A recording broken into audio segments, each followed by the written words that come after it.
50 बड़ी खबरों के बाद चलिए आगे बढ़ते हैं। पश्चिम बंगाल से बड़ी खबर, चौथे चरण का मतदान वहां पर चल रहा है, लेकिन इस बीच वोटिंग के दौरान कई जगहों से हिंसा की खबरें हैं। कूच बिहार जिले में बम मिला है।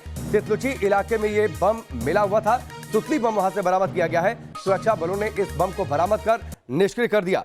बड़ी खबर कूच बिहार से, पश्चिम बंगाल के कूच बिहार से, जहां पर आज चौथे चरण के तहत वोटिंग चल रही है। तितलुची इलाके में बम बरामद हुआ। सुतली बम ये बरामद हुआ है और इसे सुरक्षा बलों ने अब निष्क्रिय कर दिया है। ये तस्वीर आप देखिए, बम के बरामदगी। लगातार कूच बिहार में हिंसा बढ़ी है। बीजेपी टीएमसी के कार्यकर्ता कई बार आमने सामने आ गए।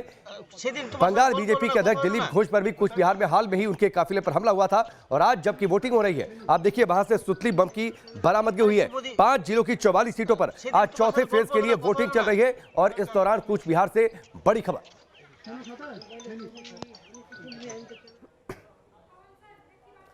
पश्चिम बंगाल के सियासी रण से जुड़ी बड़ी खबर, पश्चिम बंगाल में चौथे चरण के लिए वोटिंग चल रही है।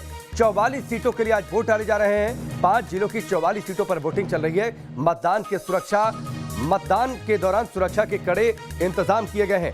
373 प्रत्याशी मैदान में है और इनकी किस्मत का फैसला 1,15,81,022 मतदाता करेंगे। जिन 5 जिलों की सीटों पर वोटिंग हो रही है उनमें हावड़ा की 9 है, दक्षिण 24 परगना की 11 है, अलीपुरद्वार की 5 है, कूच बिहार की 9 है और हुगली की 10 सीटों पर आज वोटिंग हो रही है। इस चरण में 1 केंद्रीय मंत्री और 3 सांसद अपनी किस्मत आजमा रहे हैं। तो ये बड़ी खबर, 5 जिलों की 44 सीटों पर वोटिंग चल रही है और इसमें जो हाई प्रोफाइल सीट है, बाबुल सुप्रियो केंद्रीय मंत्री टॉलीगंज से चुनावी मैदान में है। उनका मुकाबला टीएमसी के वर्तमान विधायक अरूप विश्वास से है। 5 तस्वीरें आपके सामने हैं। अलीपुरद्वार, दिनहाटा, कूच बिहार, साउथ 24 परगना, डोमजूर और कुलबेरिया। किस तरीके से यहां पर वोटिंग चल रही है, ये तस्वीरें आपके सामने हैं।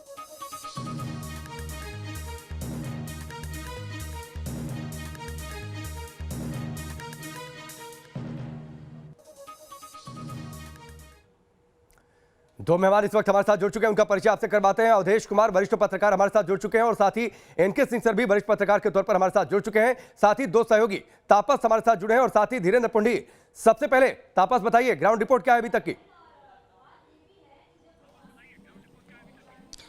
जी देखिए, इस समय मैं बिहालापुर में मौजूद हूं और जहां पर मौजूद हूं मेरे पीछे ये जो घर आप देख रहे हैं, इन घरों में आज सुबह काफ़ी तोड़फोड़ की गई है तृणमूल कांग्रेस के समर्थकों की तरफ से और लोग दहशत में हैं। पूरे इलाके को इस समय पुलिस ने घेर के रखा है ताकि लोग घर से निकल के अपना मतदान प्रयोग करें। इस समय जबकि मैं आपसे बात कर रहा हूँ, कई जगहों पर यहाँ पर रेड चलाई जा रही है। 3 लोगों को अभी तक गिरफ्तार किया गया है। अगर आप उत्तर बंगाल की बात करें तो थोड़ी देर पहले खबर आई, शीतलकुची, कूच बिहार की शीतलकुची में एक 18 साल के युवक वो वोटिंग लाइन पर खड़े थे और उनको पॉइंट ब्लैंक रेंज से गोली मारी गई है और मौके पर ही उनकी मौत हो गई है। और वो पहली बार आज मतदान करने, ये वो फर्स्ट टाइम वोटर थे और ये परिवार के सूत्रों से ये खबर है कि वो बीजेपी समर्थक रहे हैं। लेकिन किस लिए उन्हें गोली मारा गया अभी तक इस पर पुष्टि नहीं हो पाई। लेकिन बड़ा सवाल ये है कि जहाँ पर सेंट्रल फोर्सेस तैनात है, पुलिस तैनात है, वहाँ पर वोटिंग लाइन पर खड़े होते हुए कैसे किसी को गोली लग सकता है। एक दुखद बात जो सामने आ रही है कूच बिहार की शीतलकुची से। और कूच बिहार काफ़ी संवेदनशील माना जाता है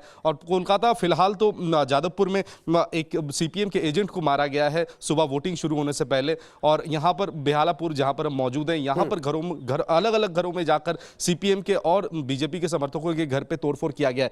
तो अभी हिंसा की खबर अलग अलग जगहों से आना शुरू हो चुका है। लेकिन बड़ा सवाल यह है कि जिस तरह से आज गोली मारी गई है एक वोटर को लाइन पे खड़े होते हुए, क्या ये पूरा जो चरण है चौथे दौर का, क्या ये शांतिपूर्ण तरीके से होगा? निश्चित तौर पर ये आपका सवाल वाजिब है कि जब वो वोटिंग की कतार में खड़ा हो वोट देने के लिए, उस दौरान कैसे पॉइंट ब्लैंक रेंज से वहां पर गोली मार दी जाती है। धीरेन्द्र, एक रवायत बन गई है पश्चिम बंगाल में सियासत के दौरान, चुनावी सियासत में किस तरीके से हमने हाल फिलहाल में हिंसा की तस्वीरें देखी वो तो है। लेकिन एनके सिंह सर, इसी सवाल के साथ मैं आपके पास आता हूं। ये अजीब सी बात है, एक आदमी वोट देने के लिए खड़ा है, वोटिंग लाइन में खड़ा है और उसको पॉइंट ब्लैंक रेंज से गोली मार दी जाए उसे।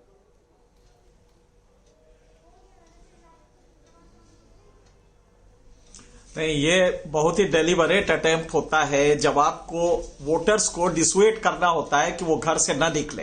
ये उसके लिए ये मैसेज दिया जाता है और वहां पे एक आध मर्डर करना ये इस चुनाव के दौरान मुझे नहीं लगता कि कोई इस घाटे का सौदा है, ये सोच के ये पॉलिटिकल पार्टीज कराती हैं। तो ये बड़ी सीधी सी बात है कि इसका पर्पस सिर्फ यही है कि टर्नआउट और एक पर्टिकुलर सेक्शन का टर्नआउट कम हो, ये उसकी कोशिश होती है। और आपको ताज्जुब नहीं होना चाहिए कि ये जो फेज है, सबसे ज्यादा अगर वायलेंस मैं परसीव कर रहा हूं कि किसी फेज में होने जा रहा है, तो वो इसी फेज में होने जा रहा है। उसकी वजह क्या है? तीनों फोर्सेस काफी बड़ी ताकत से, और सबका स्टेक है यहां पे। फुरफुरा शरीफ का भी स्टेक है, सीपीएम का भी स्टेक है, ममता बनर्जी का रूरल इलाके में काफी अच्छा दबदबा है। तो मुझे लगता है कि अगर यहां से वायलेंस अगर कंटेन कर ले गई सिक्योरिटी फोर्सेस, तो एक बड़ी उपलब्धि होगी। ठीक है, इस वक्त एक बड़ी खबर आ रही है पश्चिम बंगाल से, जिसका हम जिक्र कर रहे हैं। कूच बिहार में बड़ी वारदात सामने आई है। वोटिंग लाइन में खड़े युवक की हत्या कर दी गई है। कूच बिहार के शीतलकुची में ये वारदात हुई है, जिसका जिक्र तापस कर रहे थे। इस वक्त की बड़ी खबर पश्चिम बंगाल के कूच बिहार से, जहां पर वोटिंग लाइन में खड़े युवक की पॉइंट ब्लैंक रेंज से गोली मारकर हत्या कर दी गई है। कूच बिहार के शीतलकुची में ये वारदात हुई है। इस वक्त की ये सबसे बड़ी खबर पश्चिम बंगाल के कूच बिहार से। धीरेन्द्र पुंडीर हमारे वरिष्ठ सहयोगी भी हमारे साथ जुड़े हुए, सीधे उनका रुख करते हैं। धीरेन्द्र, एक तरीके से वोटर ना पहुंचे, पोलिंग बूथ तक ना पहुंचे, इसलिए जिसका जिक्र इनके सिंह सर कर रहे थे, इसीलिए एक शख्स जाकर वोटिंग के लिए लाइन में खड़ा होता है और उससे वहां पर गोली मार दी जाती है।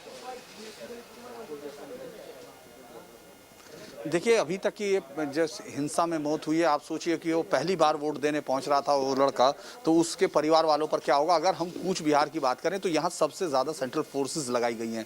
ये कूच बिहार में 9 सीटों को जिस तरह से पूरी तरह से ये कोशिश की गई कि यहाँ हिंसा को कम किया जा सके, लेकिन यहीं दिलीप घोष पर भी हमला हुआ। यहाँ उससे पहले बीजेपी कार्यकर्ता की एक की और हत्या हो चुकी थी 3-4 दिन पहले। अगर हम देखें तो यहाँ हिंसा की लगातार संभावनाएं थी, और कई लोगों से जब हम लोग बात कर रहे थे, चाहे उसमें टीएमसी के लोग क्यों ना, उनमें उनका भी यही अंदेशा था कि यहाँ सबसे ज्यादा हिंसा होगी और किसी भी कीमत पर एक तरफा मतदान, उनको लगता था कि एक तरफा चूंकि हो रही है, उसको रोका जाएगा। तो तभी ये लग रहा था कि यहाँ कूच बिहार को लेकर काफी सेंसिटिविटी थी। और अगर हम जो अलग अलग जगह से आ रही हैं हिंसा की खबरें, वो ये बता रही है, छोटी छोटी खबरें तो आपको हर जगह से बन रही हैं, लेकिन किसी की हत्या होने वाली खबर कूच बिहार से शुरू हुई, सोनकुची से, और मुझे लगता है कि शाम तक इसमें कई सारी ऐसी खबरें हो सकती हैं, क्योंकि कूच बिहार बेहद सेंसिटिव है। और यहाँ जिस तरह का बीजेपी का एक तरह से 2019 के बाद ये गढ़ बना और 2021 तक ये आगे बढ़ता हुआ दिख रहा, तो यहाँ टीएमसी पूरी ताकत के साथ लगी हुई है।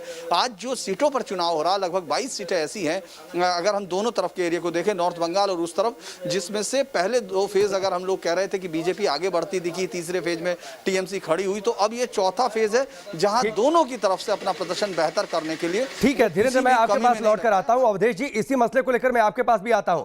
मैं जब बंगाल में चुनाव कवरेज के लिए था, कूच बिहार भी मैं गया था, वहां पर जो मैंने देखा और महसूस किया कि बड़ी संख्या में लोग टीएमसी से नाराज थे, कटमनी की वजह से, दूसरी समस्याओं की वजह से।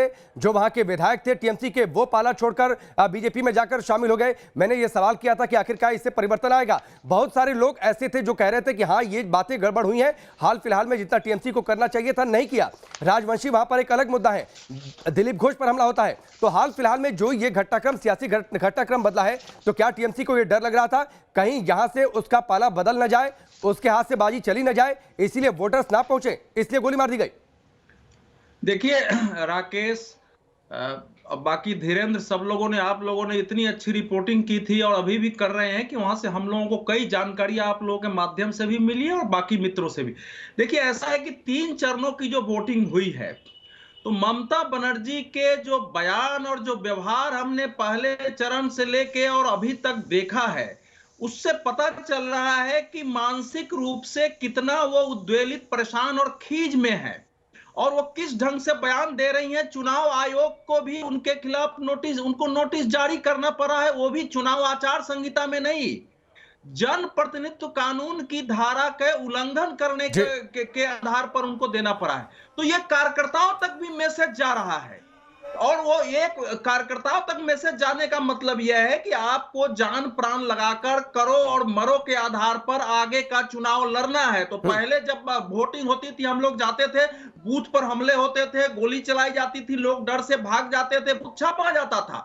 आज जो तृणमूल की रणनीति रही है पंचायत चुनाव से लेके अभी तक, वो ये रही है कि गांवों में अंदर इस प्रकार से आतंक और भय पैदा करो कि लोग मतदान केंद्र तक नहीं जाएं, क्योंकि वहां तो पैरामिलिट्री फोर्सेस है, सेंट्रल मिलिट्री पुलिस है, वो वहां आप जाके मतदान केंद्र पर हिंसा नहीं कर सकते हैं। तो इस रणनीति पर चल रही है। जहां तक कूच बिहार और अलीपुर का सवाल है, ठीक है अवधेश जी, निश्चित तौर पर ये बड़ा सवाल है। और जिस तरीके से यह घटना शीतलकुची में हुई है कि वोटिंग लाइन में खड़े एक शख्स की वहां पर गोली मारकर हत्या कर दी जाती है, जाहिर सी बात है जो बाकी वोटर्स हैं जो देर तक आएंगे मतदान करने के लिए, उन्हें डराने और धमकाने की कोशिश कि आप पोलिंग बूथ तक मत आइए, मतदान को कहीं ना कहीं से प्रभावित करने की कोशिश।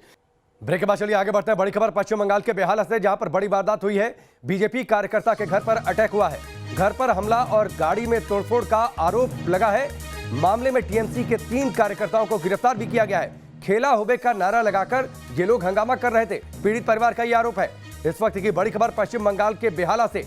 आज चौथे चरण का मतदान, लेकिन अलग अलग जगहों से हिंसा की खबरें आ रही हैं।